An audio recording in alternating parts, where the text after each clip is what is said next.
Bonjour. Alors, un autre chapitre de la gestion du temps qui n'est autre que comment maîtriser votre temps. Bien sûr, là, je vais vous donner les principes pour une bonne gestion du temps, comme nous allons voir aussi les lois inexorables du temps. Un petit rappel sur ce qu'on a déjà vu.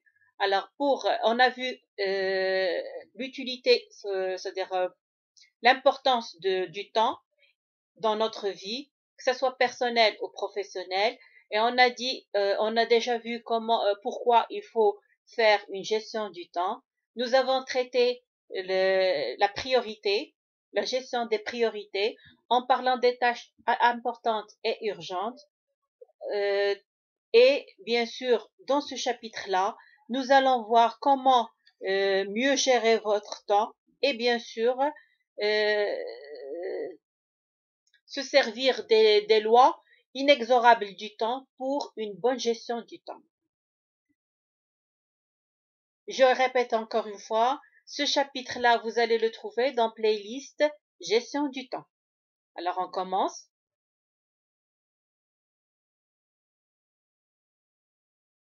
Je vais vous donner c'est-à-dire comment faire pour une bonne gestion du temps.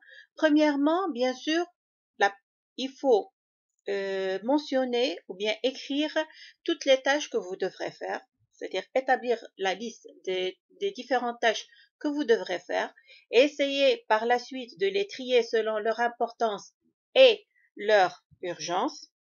Une fois que vous avez terminé ces deux tâches-là, maintenant ces deux étapes-là, automatiquement, vous serez capable de d'établir votre planning et n'oubliez ou bien votre agenda, mais il ne faut pas oublier que pour une bonne gestion, toujours essayer de commencer par les tâches que vous appréciez le moins.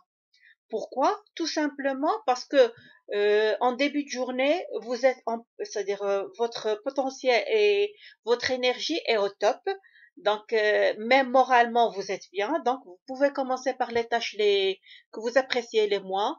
Et bien sûr, laisser c'est-à-dire ceux que vous appréciez à la fin, mais à condition que ça soit pas urgent et ni important. Essayez de regrouper, et là c'est très essentiel, essayez de regrouper les activités parce que le fait de les séparer, ça va vous mener à une perte de temps inutile.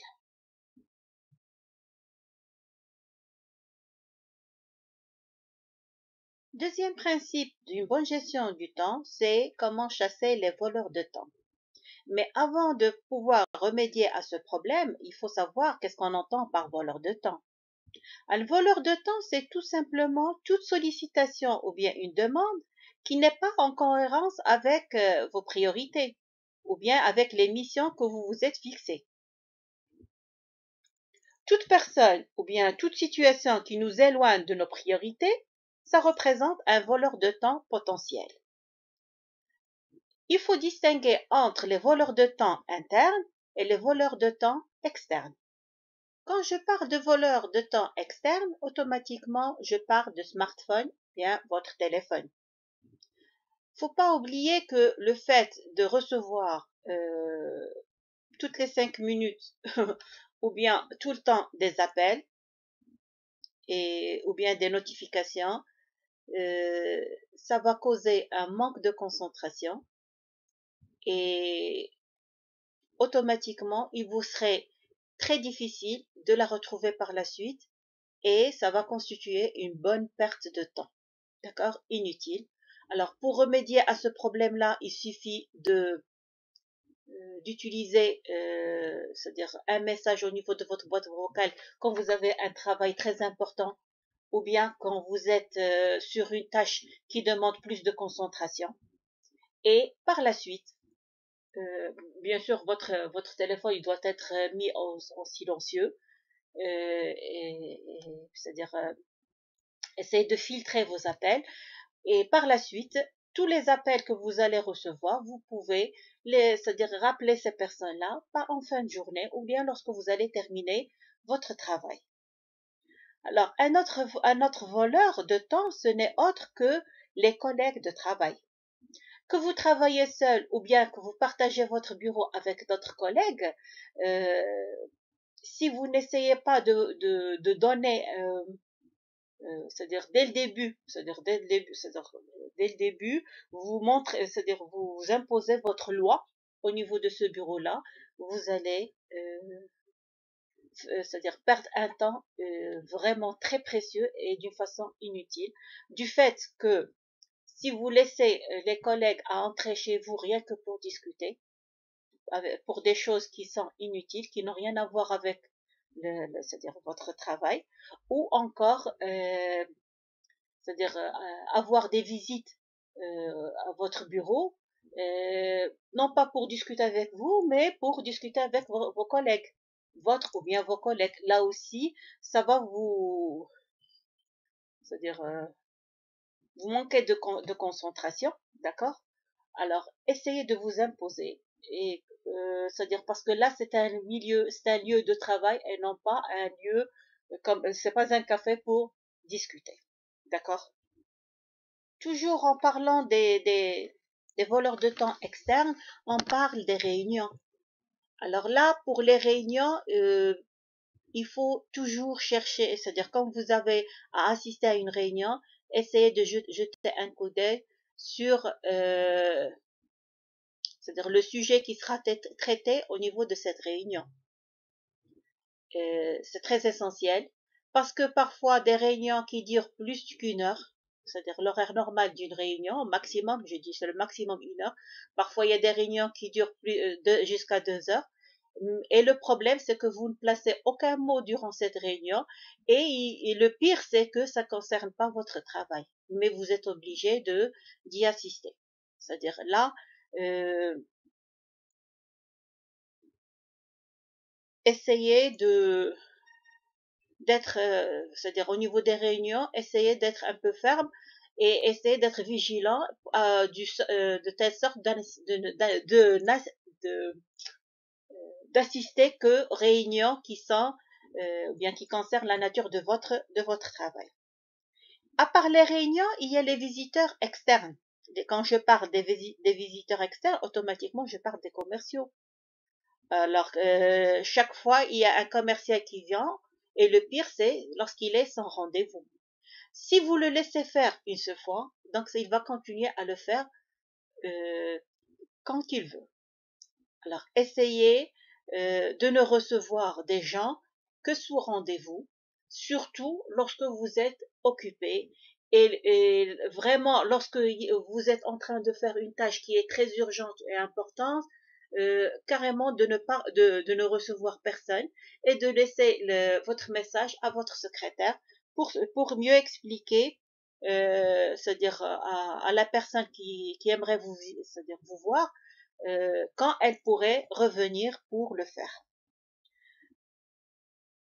Il y a certaines personnes aussi qui s'oublient et essayent de voir les réseaux sociaux. C'est-à-dire ils sont fatigués, ils ont travaillé 2 heures d'affilée, alors ils se disent que bon, je vais essayer de me reposer un petit peu. Ils essayent d'entrer au WhatsApp ou bien Instagram, Facebook ou bien YouTube.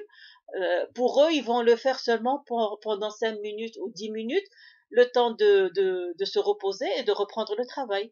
Mais il faut faire attention. Parfois, on peut trouver quelque chose qui va nous mener à une autre, c'est-à-dire des infos, et là, ça serait plus 5 minutes ou 10 minutes, mais ça peut être étalé jusqu'à 1 heure ou 1 heure et demie selon ce que nous allons trouver sur les réseaux sociaux.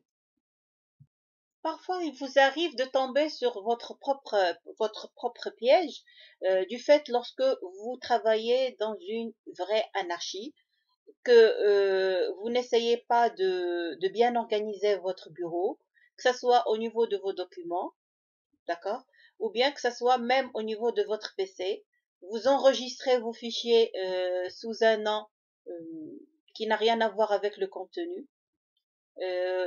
Ou bien que, c'est-à-dire vous n'essayez même pas de classer vos fichiers par ordre chronologique. Donc là aussi, ça va vous perdre beaucoup de temps, d'accord? Essayez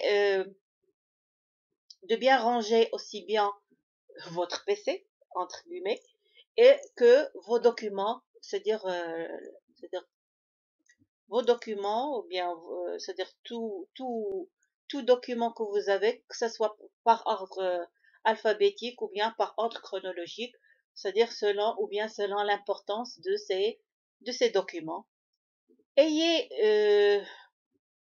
le courage de dire non, parce que dire oui à quelqu'un, c'est automatiquement dire non,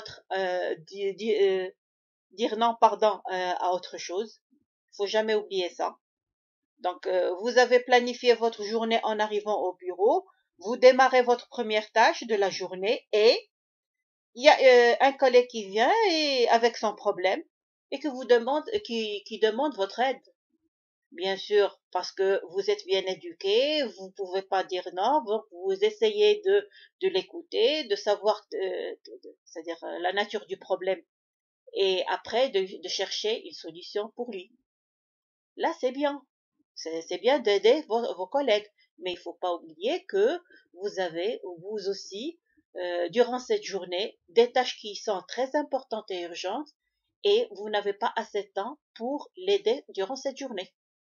Il suffit de lui dire non et d'une façon gentille, du fait que un autre jour, vous allez être à son écoute, mais pas pour cette journée. D'accord? Ça, c'est pas un problème. Parfois, il vous est, c'est-à-dire, vous avez des difficultés à prendre une simple décision, ou bien que vous prenez une décision qui est mauvaise au niveau de votre gestion. Donc là aussi, ça s'apprend par expérience, mais essayez, euh, comment dirais-je, essayez de bien, c'est-à-dire d'être vigilant et de prendre rapidement une décision qui concerne votre travail. D'accord? Une journée non planifiée, ça constitue un voleur de temps interne, du fait que si vous n'avez pas planifié votre journée, vous allez perdre énormément de temps.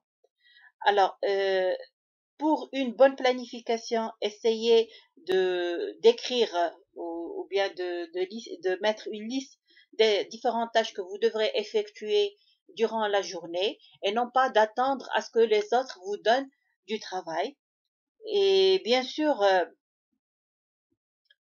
toujours essayer de commencer par les plus complexes, les tâches les plus complexes le matin, parce que ce sont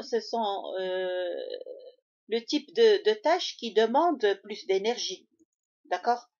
Et croyez-moi que lorsque votre journée elle est bien planifiée, en fin de journée, vous allez être content du fait que vous avez pu réaliser ce que vous avez déjà prévu pour la journée.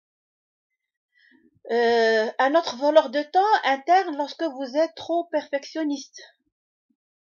Parce que là, le fait d'essayer de d'être très perfectionniste au niveau de votre travail, ça va vous demander aussi bien un énorme effort physique, moral, d'accord?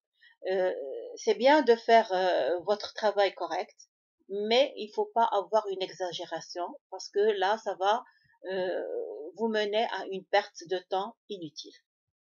Maintenant, quand on veut parler des voleurs de temps internes, c'est-à-dire le premier voleur, c'est lorsque vous avez du mal à définir vos priorités. Et j'ai déjà expliqué dans le chapitre précédent ce qu'on entend par priorité, comment la gérer.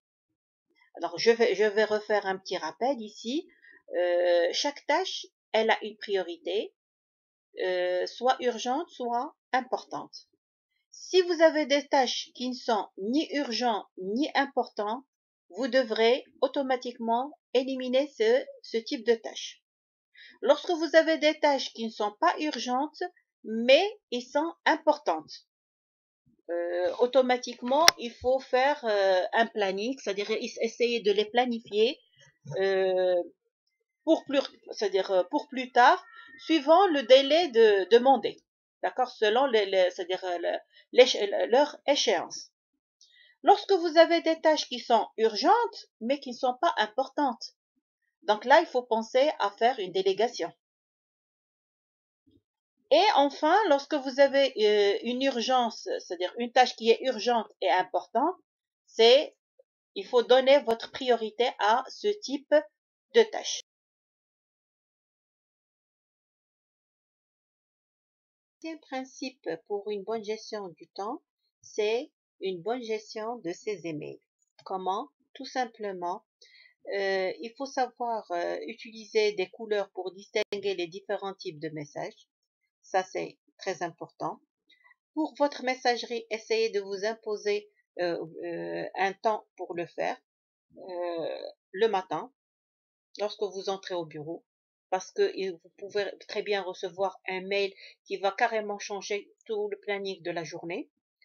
Euh, c'est-à-dire, une deuxième fois, ça va être après le déjeuner et bien sûr avant de sortir, là aussi, parce que ça peut toujours carrément changer votre planning, comme je l'ai dit.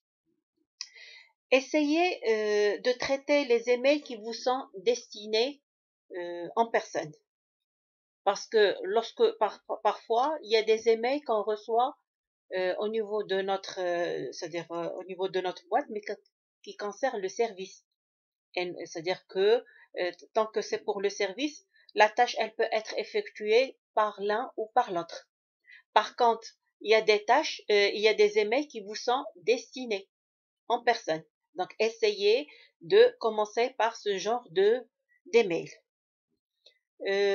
Parfois, il y a des messages qui sont destinés à plusieurs personnes, c'est-à-dire qu'ils sont en copie et envoyés à plusieurs personnes. Essayez, selon bien sûr leur objet, de savoir est-ce que ça demande vraiment qu'on les ouvre pour les lire ou non. Et enfin, il faut donner une priorité aux emails des clients qu'on connaît le mieux et qui sont très importants. D'accord? Alors, je répète encore une fois, une bonne gestion des emails, ça va vous permettre à gagner un temps fou, bien sûr, et ça ne peut être que bénéfique au niveau de votre travail et de votre bien-être au niveau de votre travail.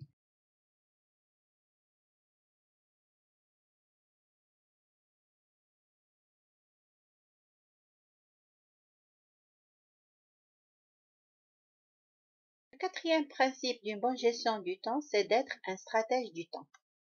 Comment? Tout simplement en essayant de réduire au maximum toute charge physique ou bien mentale, bien sûr de réduire aussi le stress et tous les facteurs qui peuvent mener à la surcharge ou bien au stress et aussi au risque relationnel. Comme il faut maximiser bien sûr la capitalisation de vos expériences et bien sûr le plaisir le plaisir à faire telle ou telle tâche. En résumé, être un bon stratège, ce n'est autre que de savoir toujours trouver le moment opportun pour établir telle ou telle tâche.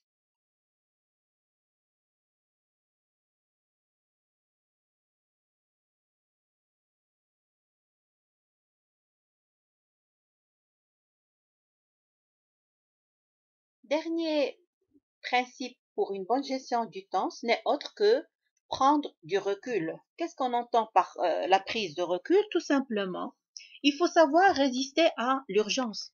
C'est pas lorsque, par exemple, en entrant au bureau, nous avons déjà un planning et on a déjà une idée sur les différentes tâches que nous devons accomplir durant la journée et soit par un appel téléphonique de notre supérieur ou bien en recevant un mail qui va carrément changer notre planning de la journée tant que il y a une tâche qui est très urgente que ce soit cette tâche à établir au niveau, c'est-à-dire au sein de notre bureau ou vous-même pour faire un déplacement.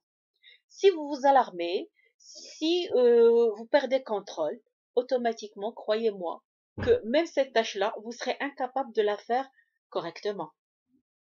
Donc, il faut savoir résister à tout type d'urgence et de garder son calme, de bien réfléchir avant d'agir. Essayez d'être lent, c'est-à-dire lent, mais sans perdre de temps. C'est-à-dire donner à chaque chose son temps, c'est-à-dire limiter le temps pour chaque chose et bien sûr à prendre les choses en main.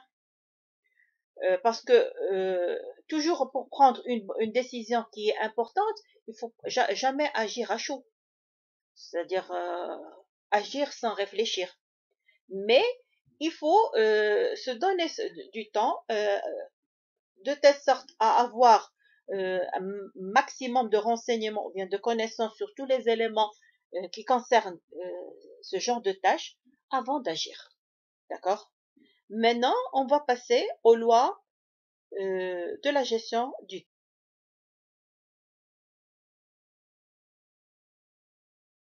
Ce qu'on entend par les lois inexorables du temps, ce sont des lois qui ont été fixées par des chercheurs dans la matière afin de résoudre aux différents problèmes qu'on peut rencontrer et qui sont la cause d'une perte énorme du temps ou bien les choses qui nous empêchent à résoudre, c'est-à-dire à pas à résoudre, mais à établir notre travail dans de bonnes conditions.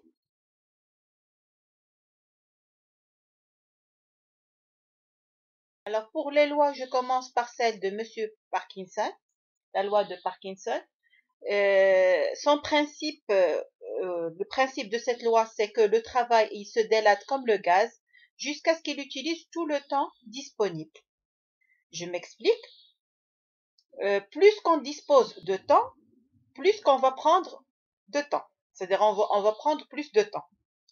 Donc, nous avons intérêt à fixer des échéances, des délais raisonnables pour accomplir nos tâches ou bien les tâches qu'on nous demande de faire. Pour chaque tâche, il faut estimer une durée nécessaire pour la réaliser, ni plus ni moins. Parce que au niveau de l'exécution des tâches, l'essentiel, c'est pas au niveau de la quantité, mais au niveau de la qualité du travail. Donc, il est important de se fixer de courtes limites pour accomplir certaines tâches. Je donne un exemple. Chaque jour, il faut répondre à votre messagerie, ou bien à votre courrier. Essayez, parce que pour répondre au courrier, surtout pour un poste qui est très sensible, vous recevez chaque jour ou bien quotidiennement un courrier très important. Alors, si vous n'essayez pas de limiter la durée pour répondre à votre courrier, automatiquement, ça peut s'étaler sur toute la matinée et par là, c'est-à-dire par la suite, vous aurez du mal à terminer les tâches prévues pour la journée. Donc, la solution pour Monsieur Parkinson, c'est de fixer une limite pour chaque tâche, c'est-à-dire pour chaque tâche, déterminer son échéance, quand est-ce qu'il faut la commencer et quand est-ce qu'il faut la terminer.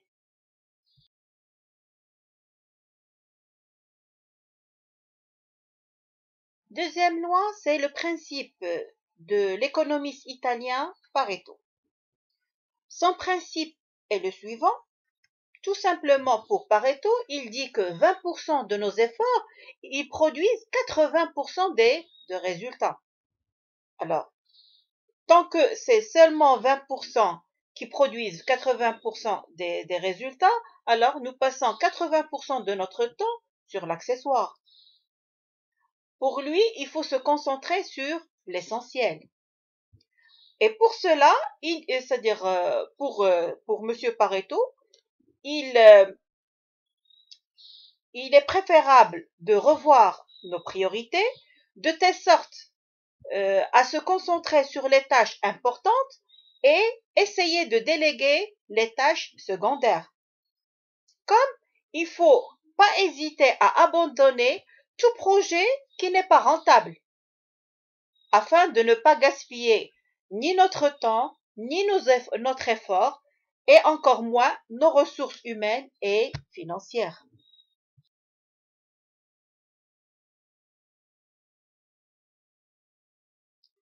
Selon le penseur écologiste autrichien M. Ivan Illich, alors, son principe est simple. Pour lui, l'homme, d'une façon générale, il ne peut exercer une activité soutenue dans le temps de façon continue. Parce que une fois on dépasse un certain seuil, automatiquement, notre productivité du temps investi, elle va décroître. Je m'explique. Si on dépasse, ou bien au-delà de 90 minutes passées sur une seule tâche, automatiquement, que ce soit notre attention ou bien notre efficacité, ils vont diminuer. Plus qu'on va se forcer à continuer à travailler, moins moins qu'on est performant. Et pour lui, il dit que si on n'arrive pas à terminer une tâche, ben, il faut arrêter de nous acharner et de nous accorder une pause. Parce que c'est essentiel pour pouvoir terminer et surtout de faire la tâche dans de bonnes conditions. Ce qu'il faut tirer de cette loi, tout simplement, c'est d'essayer d'apprendre à faire des pauses. Par exemple, à midi, au lieu de manger un sandwich devant son écran, il vaut mieux aller manger à l'extérieur, que ce soit seul ou bien avec des amis, et essayer d'accorder à notre corps une pause et bien sûr un changement d'air parce que ça ne pourrait qu'être bénéfique pour nous. Et bien sûr, après cette pause, on sera plus productif par la suite.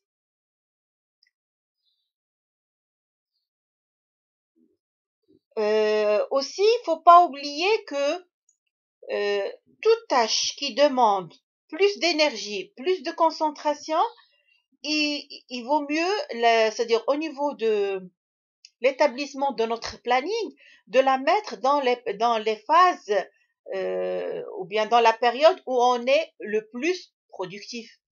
C'est pour ça que, c'est-à-dire au niveau du chapitre précédent, je vous ai parlé du fait que pour mieux gérer votre temps, ou bien avant de gérer votre temps, il faut se connaître.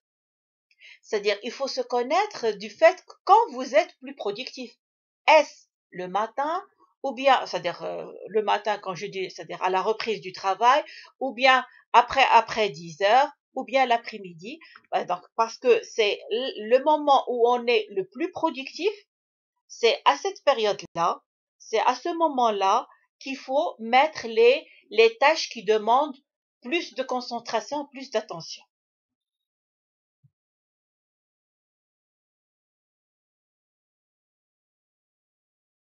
Le principe des sections homogènes, c'est un principe qui est très simple parce que une activité réalisée de façon discontinue, ça prend plus de temps que si elle était faite en continu.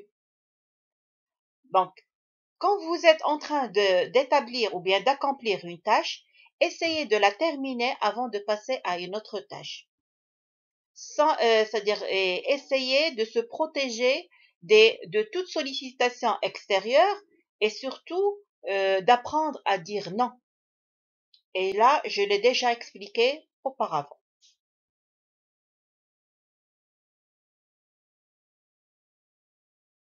Maintenant, pour le français, Murphy, le principe de sa loi, c'est tout simplement, si ça va mal, ça ira pire.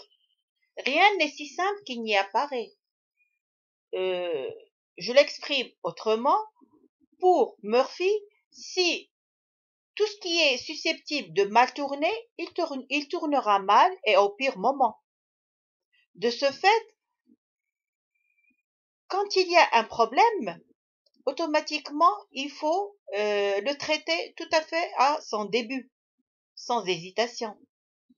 Comme il faut réserver du temps pour le cas où les choses, elles vont se compliquer. D'accord?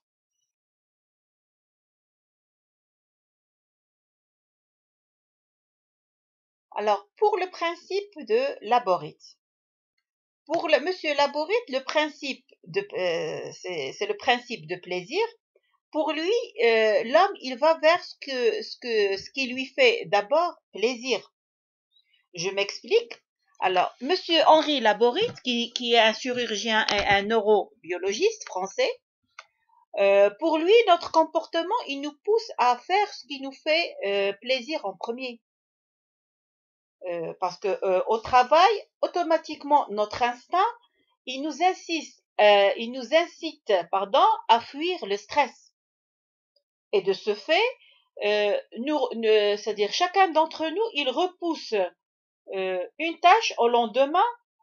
Pourquoi? Tout simplement parce que c'est pour éviter le stress, pour ne pas se stresser, pour ne pas avoir une surcharge. D'accord? Et travailler à l'aise. Alors, ce qu'il faut tirer de cette loi, c'est de commencer votre journée de travail par les tâches les plus difficiles ou bien ou pénibles. Puis, essayez c'est-à-dire, de nous offrir une récompense dès que celle-ci est terminée.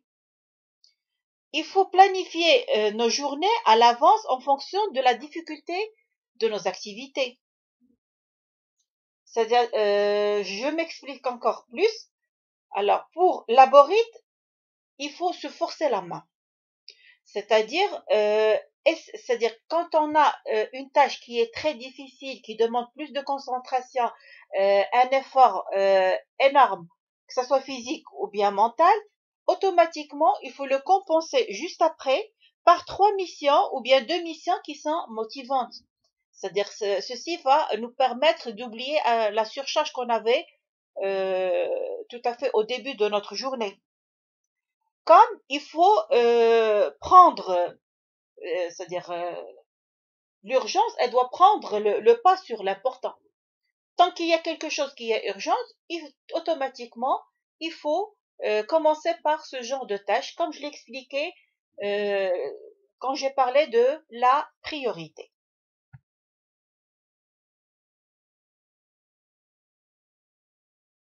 La dernière loi, c'est la loi du moindre effort. Quel est le principe de cette loi? Tout simplement, l'homme, d'une façon générale, il a tendance à en faire le moins possible pour parvenir à un résultat. Je m'explique. Essayez d'être un paresseux intelligent. Qu'est-ce que ça veut dire un paresseux intelligent? Tout simplement, quand vous êtes en train d'établir votre planning, n'essayez pas de le faire à 100%, ou bien de le programmer à 100%. Essayez d'y mettre au sein de votre emploi du temps, ou bien au niveau de votre planning, des espaces, de telle sorte que le programme n'occupe que 50 jusqu'à 60% de votre temps. Essayez d'obtenir les meilleurs résultats avec moins d'énergie. D'une part, lorsque vous allez programmer votre planning, non pas à 100%, mais par exemple seulement à 60%, vous êtes prêt à tout imprévu, d'accord? Vous n'allez pas vous alarmer c'est-à-dire être bloqué lorsque vous aurez une tâche urgente. Ou bien quelque chose qui demande plus, c'est-à-dire une tâche qui demande plus de concentration, ou bien un déplacement, etc. Donc, c'est ça ce que j'appelle, c'est ça ce que j'ai qualifié d'être un paresseux intelligent, c'est-à-dire de travailler à l'aise, sans sentir le poids des tâches que vous faites. Vous le faites d'une façon avec plaisir, bien sûr. Vous êtes à l'aise et en même temps, euh, c'est-à-dire vous êtes plus productif, mais en même temps, vous êtes à l'aise et vous n'êtes pas surchargé. D'accord? Alors, en résumé de tout ce qu'on a vu durant ce chapitre-là, pour une bonne maîtrise de votre temps et pour mieux gérer votre temps, vous avez intérêt à prévoir. Tout d'abord, avant d'établir un planning, de prévoir tout imprévu qui peut, bien sûr, basculer votre planning ou bien l'ensemble des tâches que vous avez prévues pour la journée. Ça, c'est d'une part. Essayez d'éviter tout voleur de temps, que ce soit les voleurs externes ou bien les voleurs internes. Essayez de travailler d'une façon intelligente. Et ce que je qualifie ici d'un travail intelligent, c'est de vous connaître mieux, de telle sorte quelle est c'est-à-dire de savoir très bien en quelle phase de la journée vous êtes plus productif. Et c'est à cette période-là, ou bien à cette tranche-là, où il faut faire les tâches qui demandent plus un effort physique et moral et plus de concentration. De vous donner un plaisir après cette tâche-là avec des tâches qui vous plaisent plus et qui vous motivent. Comme ça, vous allez oublier la corvée par laquelle vous avez commencé votre journée. Essayez c'est-à-dire au niveau de votre travail, n'essayez pas de, de vouloir faire le tout vous-même. C'est-à-dire, quand une tâche, vous êtes seul à pouvoir la faire et elle est urgente et importante, là, il faut automatiquement la faire. S'il y a des tâches que vous pouvez déléguer, donnez-les aux autres pour les faire. N'essayez pas de vous surcharger pour rien. D'accord? Alors, en résumé, tant qu'on sait ce qu'on veut, tant qu'on maîtrise bien la nature de notre poste, la nature de nos tâches, quelles sont c'est-à-dire les bonnes manières pour faire la tâche, et je répète encore une fois, d'éviter tout voleur de temps, que ce soit externe ou bien interne, nous allons travailler dans un bon climat, sans se fatiguer, sans se stresser, et c'est le but de la gestion du temps. J'espère que cette leçon vous a été bénéfique. Sur ce, je vous remercie et je vous rappelle encore une fois que ce chapitre-là, ou bien cette vidéo-là, vous allez la trouver dans la playlist Gestion du temps. À la prochaine, Inch'Allah.